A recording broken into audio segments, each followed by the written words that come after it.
Tous les corps sont différents. Nous sommes tous uniques. Mais certains corps sont encore plus uniques que les autres, comme vous allez bientôt le découvrir. Voici 20 caractéristiques rares que possèdent certaines personnes exceptionnelles. Numéro 20. Queue vestigiale. Nos corps sont étranges pour la plupart. Perdre un organe ou un membre aura un impact assez radical sur le reste de notre corps. Mais si vous retirez quelque chose comme l'appendice, il n'y aura pratiquement aucun effet secondaire. Cela résume en quelques mots la vestigialité humaine. Cette expression étrange décrit les parties de notre corps qui ne semblent plus avoir d'utilité dans le monde moderne.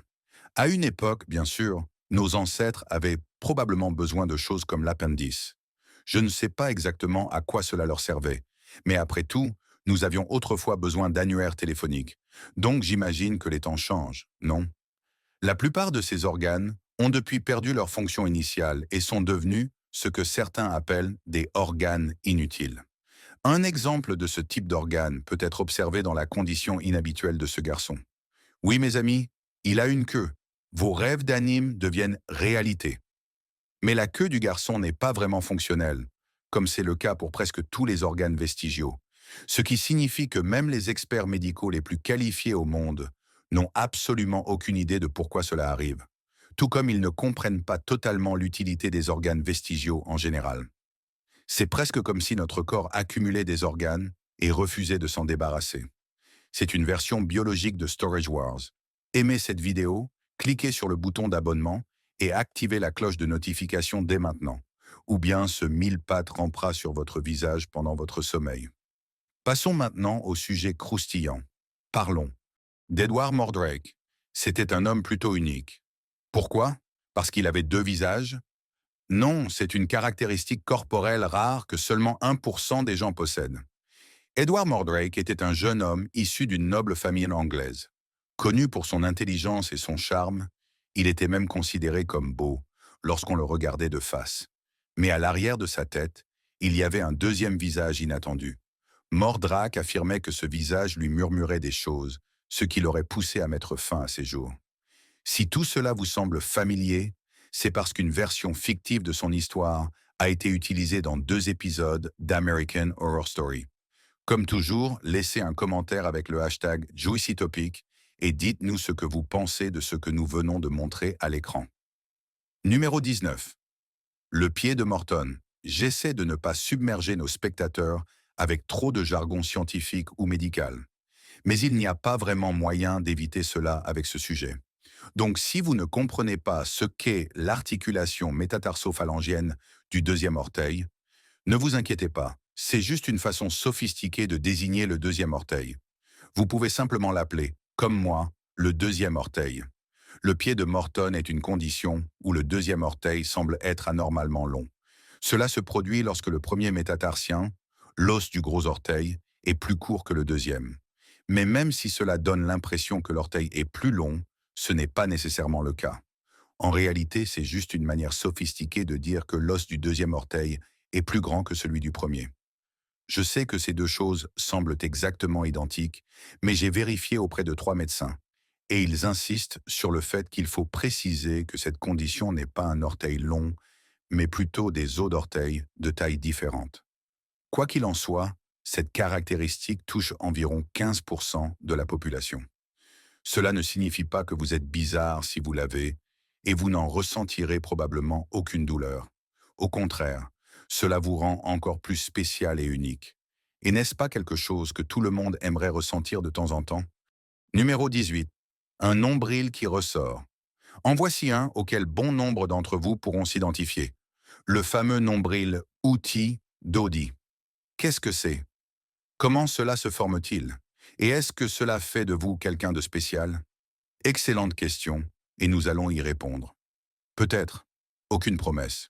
Au cas où vous ne le sauriez pas, votre nombril est un rappel de l'endroit où vous étiez autrefois relié à votre mère. C'est un peu comme la façon dont votre câble USB connecte votre ordinateur. Sauf qu'ici, votre USB était un cordon ombilical.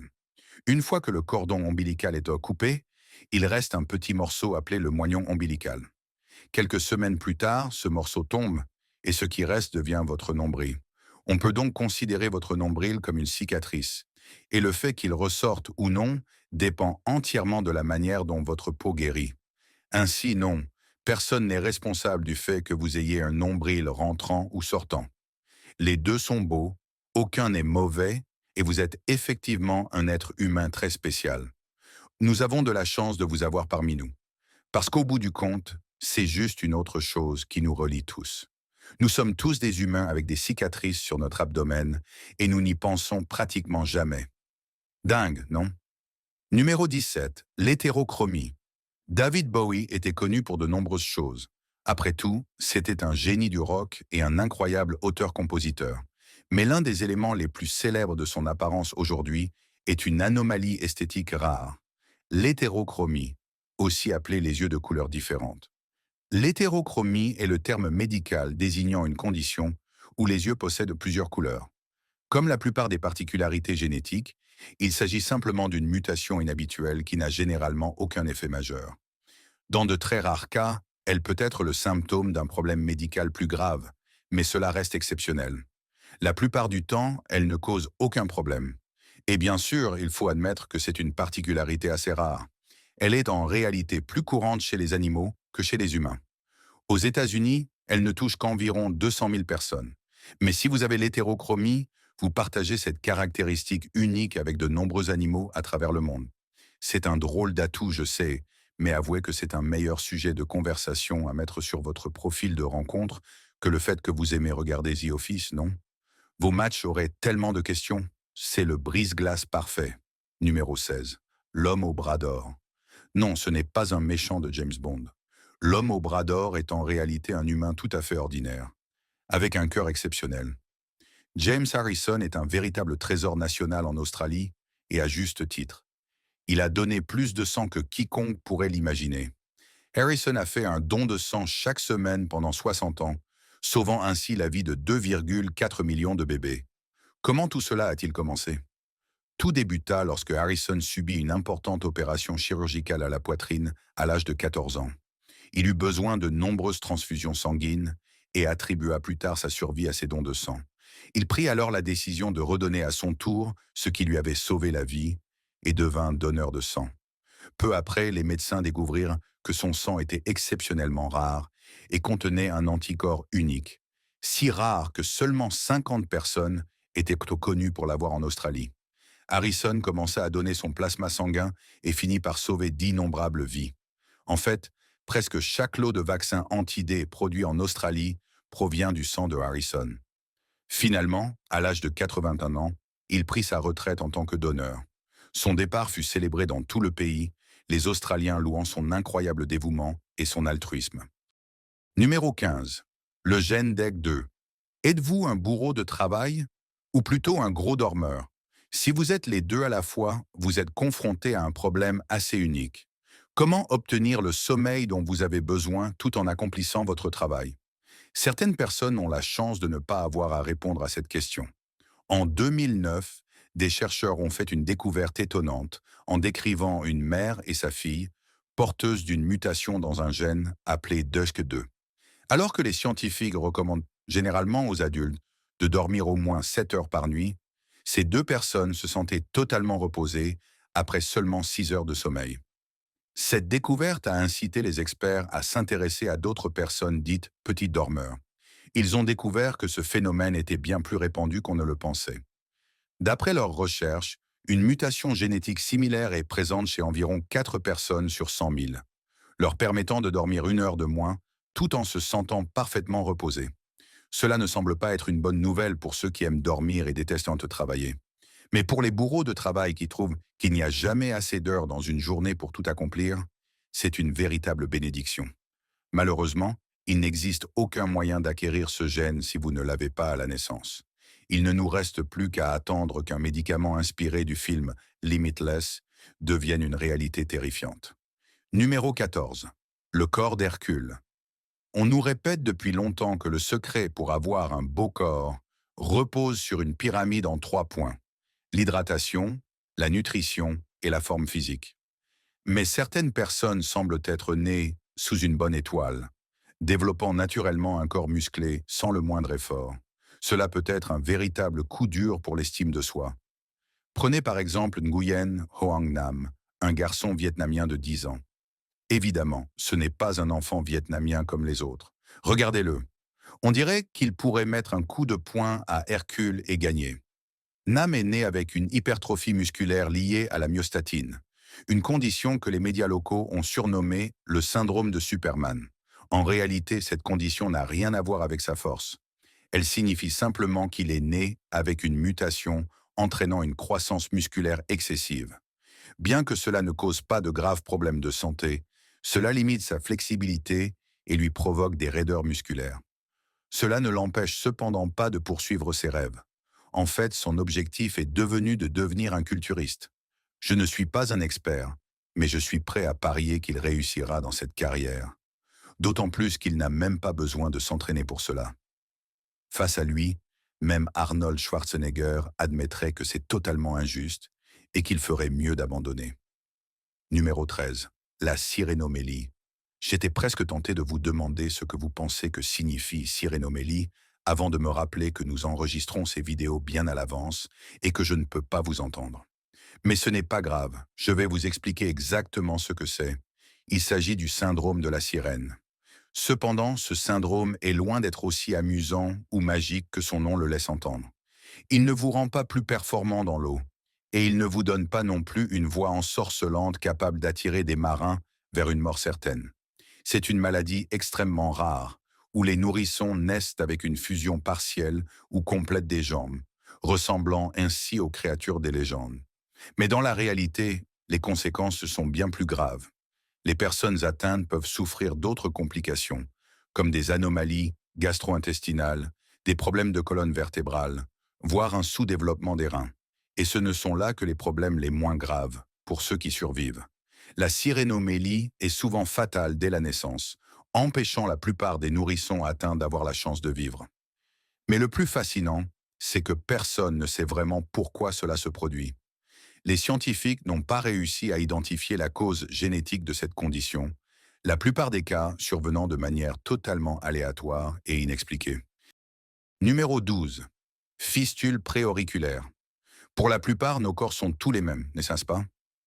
Les humains ont la même forme de base, des yeux, des bras, un torse, de minuscules trous au-dessus des oreilles. Oh, attendez, vous n'avez pas ça? D'accord. Eh bien, c'est ce qu'on appelle une fistule préauriculaire. Peut-être devrions-nous creuser un peu plus profondément à ce sujet. La fistule préauriculaire n'est pas une condition courante, mais si vous en avez une, vous le saurez sûrement. Elle apparaît dès la naissance sous forme de petits trous ou indentations recouverts de peau, situés sur la partie externe de l'oreille. Mais en ce qui concerne les détails, cela varie beaucoup d'une personne à l'autre. Certaines personnes n'en ont que d'un seul côté, d'autres des deux. Il est possible d'en avoir plusieurs. C'est variable, mais si vous en avez, rassurez-vous, elles ne provoquent aucun symptôme particulier. Au pire, elles peuvent s'infecter, mais un traitement est disponible, donc rien de grave. D'accord. La plupart d'entre nous ne sont pas du tout affectés par les fistules préauriculaires, mais pour ceux qui le sont, veillez à bien prendre soin de vos oreilles uniques. Et si j'étais vous, je dirais à tout le monde à quel point je suis spécial. Mais bon, peut-être que je cherche juste désespérément de l'attention. Ça a été une très longue pandémie, vous savez. Numéro 11. Ectopie cordie. On connaît tous l'expression « avoir le cœur sur la main ». Mais je ne pense pas que nous nous attendions à ce qu'elle puisse être prise au sens littéral. L'ectopie cordis est une condition extrêmement rare, mais qui doit être prise très au sérieux. Il s'agit d'une anomalie congénitale où les bébés naissent avec le cœur partiellement ou totalement en dehors de leur corps. En général, cette condition est souvent associée à d'autres malformations congénitales, rendant la vie de ces bébés particulièrement difficile. Mais quand je dis que c'est extrêmement rare, je ne plaisante pas. Cette anomalie ne touche que 8 bébés sur 1 million de naissances. Malheureusement, la plupart des enfants atteints naissent morts ou décèdent dans les 3 jours suivant la naissance. Cependant, certains survivent. En fait, grâce aux avancées médicales, certains bébés peuvent en vivre plusieurs semaines, voire plusieurs années, avec les traitements adéquats. Comme pour la plupart des conditions de cette liste, même les plus grands experts médicaux ne savent pas exactement ce qui cause l'ectopie cordie. Ils ont des théories, bien sûr, mais celles-ci ne se traduisent pas toujours par des faits concrets et des preuves scientifiques irréfutables. Il ne nous reste plus qu'à espérer que la science moderne trouvera un moyen de résoudre ce problème au plus vite. Numéro 10. La tétrachromatie. Combien de couleurs l'œil humain peut-il réellement percevoir? J'imagine que la plupart des gens diraient toutes, car si nous ne pouvons pas voir certaines couleurs, comment saurions-nous qu'elles existent? Bonne logique, mais apparemment, vous avez tort. Certaines personnes peuvent voir plus de couleurs que la moyenne, ce qui semble impossible, mais la science affirme que c'est pourtant vrai. La tétrachromatie est une condition où une personne possède 4 types de cônes récepteurs de la couleur dans l'œil, contrairement aux 3 habituels. Cela signifie que leur perception des couleurs est en 4 dimensions, alors que la majorité des humains voient en 3 dimensions. Cela ne veut pas forcément dire qu'elles voient plus de couleurs, mais plutôt qu'elles perçoivent des différences de teintes avec une plus grande précision. Je ne sais pas vraiment dans quelle situation cela représente un avantage majeur, mais j'imagine que cela peut être très utile pour choisir la bonne couleur de peinture pour un mur. On suppose aussi que la tétrachromatie pourrait améliorer la vision dans des conditions de faible luminosité ou sur un écran, mais cela n'a pas encore été scientifiquement prouvé. Donc, même si vous êtes tétrachromate, on ne vous conseille pas d'essayer de voir à travers les murs. Vous êtes impressionnant, c'est sûr, mais vous n'êtes pas un super-héros.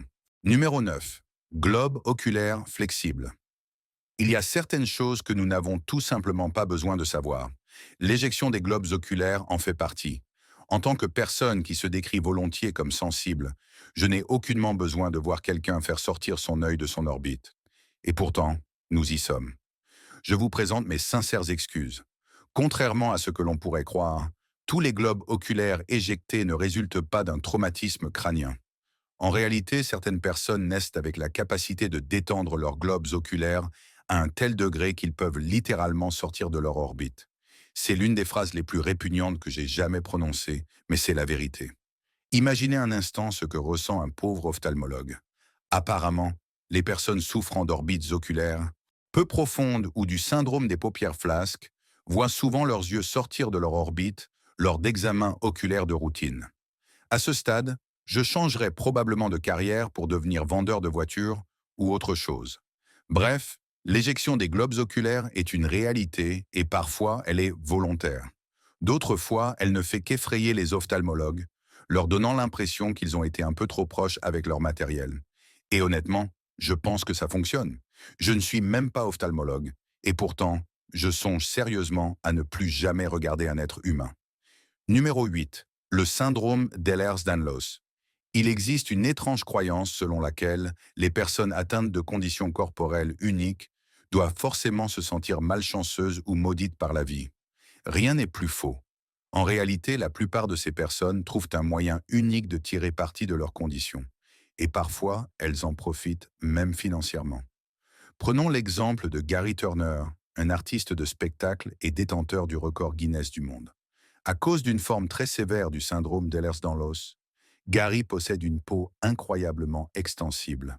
Le 29 octobre 1999, il a réussi à étirer la peau de son abdomen jusqu'à une longueur impensable de 15,8 centièmes de mètre. C'est cet exploit, disons, particulier qui lui a permis de décrocher le record du monde de la peau la plus extensible. À partir de là, son succès n'a fait que croître.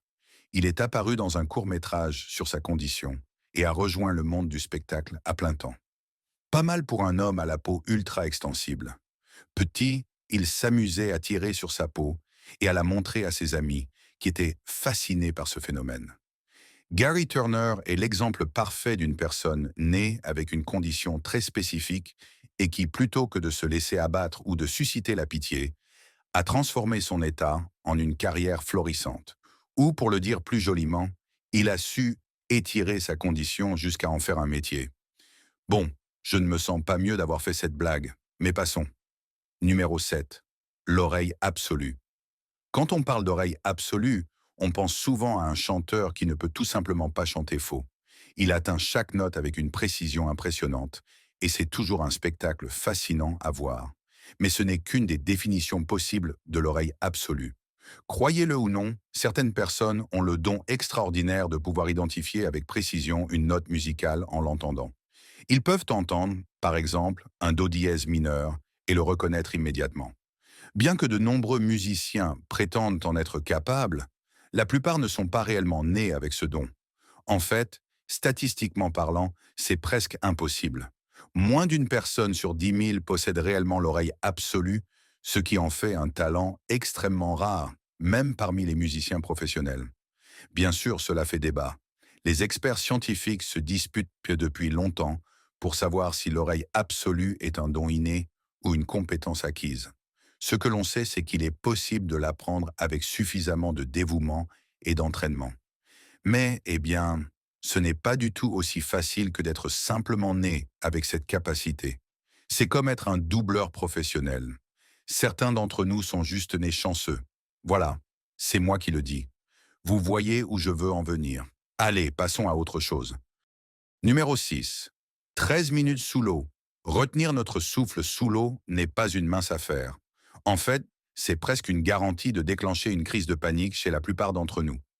Mais voyageons en Asie du Sud-Est, où un groupe de nomades marins a uni ses forces pour, eh bien, prospérer sous l'eau. Les Bahaus sont une tribu de nomades marins indonésiens, célèbres pour leurs capacités uniques. Ils peuvent retenir leur souffle pendant 13 minutes sous l'eau, ce dont leur a valu le surnom de peuple poisson, ce qui a tout son sens, car ils sont littéralement nés ainsi. Selon une étude scientifique, les Bahaus ont des rate 50% plus grandes que celles des personnes normales, ce qui leur permet de stocker davantage de globules rouges riches en oxygène. Cela explique comment ils sont capables de plonger en apnée à plus de 60 mètres de profondeur et de pêcher pendant 5 à 10 minutes d'affilée. Il s'agit apparemment du premier cas connu d'humains ayant évolué pour s'adapter à la plongée en profondeur. Pas mal comme héritage, n'est-ce pas? Depuis plus de 1000 ans, les Bahaus parcourent les mers de l'Asie du Sud et plongent en apnée pour se nourrir. Ce n'est donc pas un phénomène apparu du jour au lendemain, mais cela montre vraiment ce que l'évolution peut accomplir pour l'humanité. Si nous mangions du McDonald's pendant 1000 ans, eh bien, nous pourrions peut-être transpirer de la sauce Big Mac. Appétissant, non? Numéro 5. Polydactylie. Lorsque j'ai lu ce mot pour la première fois, j'ai cru que l'auteur avait juste eu beaucoup de mal à écrire ptérodactyle. Mais non, c'est une véritable condition, et cela n'a absolument rien à voir avec les dinosaures. Même pas de loin. La polydactylie est une condition dans laquelle une personne naît avec 12 doigts et 12 orteils. Plutôt amusant, non? Voici Yoandri Hernandez Garrido, l'un des nombreux individus nés avec la polydactylie, et pour lui, cette particularité est une bénédiction. La polydactylie touche environ un enfant sur 1000 à la naissance. Mais Garrido est un cas particulier, car la plupart des personnes atteintes ne possèdent pas des doigts supplémentaires aussi parfaitement formés. Cependant, si vous regardez brièvement les mains de Yoandri, vous ne remarquerez même pas qu'il y a quelque chose d'inhabituel, jusqu'à ce que vous commenciez à compter. Sauf, bien sûr, si vous êtes sous l'effet de quelque chose, auquel cas vous pourriez penser que c'est tout à fait normal. Mais bien que les 24 doigts et orteils de Yoandri puissent impressionner ceux d'entre nous qui n'en ont que 20, il est loin de détenir le record. En fait, un jeune garçon en Inde détient le record du plus grand nombre de doigts et d'orteils, avec un total de 34. Certes, ils ne sont pas aussi parfaitement formés que ceux de Yoandri, mais ils pourraient être mieux équipés pour attraper une balle de baseball. Numéro 4. Oreilles d'elfe. Chaque Noël, on les voit. Des gens déguisés en elfes, avec des costumes colorés, des sourires forcés et des oreilles pointues. Pour la plupart d'entre nous, cela fait juste partie de l'attirail des fêtes, mais pour certaines personnes, ce n'est pas un déguisement. C'est simplement une caractéristique biologique. L'oreille d'elfe, également appelée oreille de Stahl, est une condition qui donne aux oreilles une apparence naturellement pointue. Comme la plupart des anomalies, l'oreille de Stahl est généralement présente dès la naissance et est souvent corrigée très tôt dans la vie. Mais même si elle n'est pas corrigée, cette condition ne cause ni douleur ni souffrance. Et elle n'affecte en rien l'audition de l'enfant. En fin de compte, cela facilite simplement le cosplay. À condition, bien sûr, d'être fan de Spock ou d'elfes de la pop culture. La cause scientifique est assez simple à comprendre. Les oreilles normales se forment avec 2 plis de cartilage, tandis qu'une oreille de Stahl présente un 3e pli. Si cette partie de l'oreille se déroule différemment, cela donne une forme naturellement pointue. Je n'ai absolument aucune idée si c'est aussi comme ça que ça fonctionne pour Spock et son peuple. Mais d'après ce que j'ai pu voir, leur historique médical est un peu flou. Numéro 3. Siméon crise. Pendant une seconde, regardez la paume de votre main. Que voyez-vous? En dehors des lignes de vie, de richesse et autres, certains d'entre vous peuvent voir une ligne horizontale très nette traversant la paume. Mes amis, c'est ce qu'on appelle un pli simien. Et si vous en avez un, vous faites partie d'un groupe rare. Le pli simien est en réalité un ancien nom pour une condition appelée le pli palmaire unique transverse, ou STPC. Les personnes qui en sont atteintes verront probablement deux plis sur la paume, légèrement décalés, formant un motif unique différent d'une paume typique. Dans la plupart des cas, la génétique à l'origine de cette caractéristique n'est pas liée à d'autres conditions médicales. Cependant, il est connu que ce pli est plus susceptible d'apparaître chez les personnes atteintes du syndrome de Down, du syndrome d'alcoolisation fœtale ou d'affections similaires. Cela dit, vous pouvez être rassuré en sachant qu'il n'y a probablement rien d'anormal chez vous. Au pire, vos empreintes de main et vos high five sont simplement un peu plus spéciaux que ceux des soi-disant personnes normales. Et comme nous l'avons souligné tout au long de cette vidéo, vous devriez être très fiers de tout ce qui vous rend un peu différent. C'est ce qui vous rend spécial. Numéro 2. Gleeking. À la fin des années 2000, Gleeking avait une toute autre signification que celle que nous allons aborder. Mais bon, nous sommes dans les années 2020 maintenant, et Glee est mort depuis longtemps. Alors, récupérons ce mot pour quelque chose de plus scientifique, d'accord? Désolé de vous dire que le Gleeking est tout aussi dégoûtant que son nom le laisse entendre. Vous savez que certaines espèces de serpents peuvent projeter leur venin à distance? Eh bien, c'est à peu près ce qu'est le gleeking, sauf que c'est de la salive. Le gleeking, c'est l'action de projeter de la salive sous la langue, et le fait est que la plupart d'entre nous l'avons déjà expérimenté, que ce soit volontairement ou non. Cela arrive souvent lorsque vous bâillez et que, tout à coup, vous vous retrouvez couvert de salive. Bienvenue dans le club des gleekers. C'est dégoûtant, mais bon, nous sommes à la mode sur TikTok maintenant, alors c'est déjà ça. Si cela a toujours été considéré comme un phénomène involontaire ou accidentel, de nombreux TikTokers apprennent désormais à le faire exprès. Parce que, apparemment, c'est devenu une tendance. Étant donné que cette capacité est plutôt utile pour les serpents, pourquoi pas pour nous? Peut-être que cela nous aidera à garder nos distances à l'ère du Covid. En fait, non. S'il vous plaît, ne gleekez pas sur les gens. C'est juste bizarre. Numéro 1. Syndrome de la main miroir. Essayez de deviner ce qu'est le syndrome de la main miroir. Ceux qui pensent qu'il s'agit d'une condition où votre main se transforme en miroir, bonne tentative. Mais non, c'est une affection congénitale rare qui rend la main totalement symétrique, d'une manière ou d'une autre. Dans la plupart des cas, cette symétrie se manifeste par un doigt central et trois autres doigts de chaque côté, sans pouce. Cela signifie généralement que vous avez 7 ou 8 doigts sur une seule main, ce qui fait un sacré high five. Mais cette condition entraîne aussi d'autres anomalies, notamment au niveau de l'avant-bras et du coude, ce qui limite les mouvements du bras, des doigts jusqu'au coude. Quant à la cause de cette condition, cela reste l'un des grands mystères de la science. Les experts médicaux pensent que les gènes responsables de l'information positionnelle lors du développement des membres sont probablement impliqués. Mais au-delà de cela, c'est encore beaucoup de spéculation. Le syndrome de la main miroir peut être diagnostiqué dès une échographie prénatale, ce qui le rend encore plus énigmatique pour de nombreux scientifiques. Heureusement, les personnes atteintes de cette condition ont des options pour la corriger grâce à des interventions chirurgicales visant à améliorer l'apparence et la fonctionnalité de la main. Et encore une fois, cela fait un sacré high five. Avez-vous ou un membre de votre famille une caractéristique unique? Faites-le nous savoir dans les commentaires. Et ne manquez pas nos autres contenus fascinants qui s'affichent sur votre écran en ce moment. À la prochaine!